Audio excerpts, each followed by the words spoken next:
आपने वेरीफाई किया कि किसका कब्जा था? सर ये बिल्कुल वेरीफाई हुआ है। वेरीफाई तो किसका कब्जा था?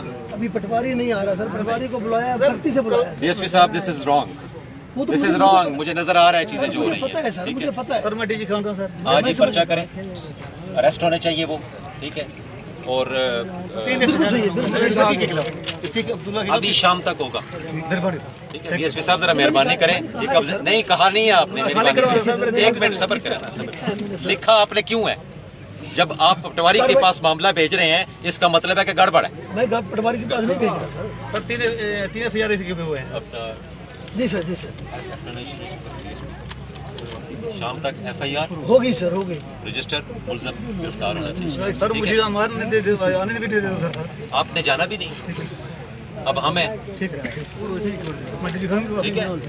अब हम हैं, डीजी खान अब जाएं, ये कब्जा भी खाली करा के दे, जो उसने कब्जा गलत किया।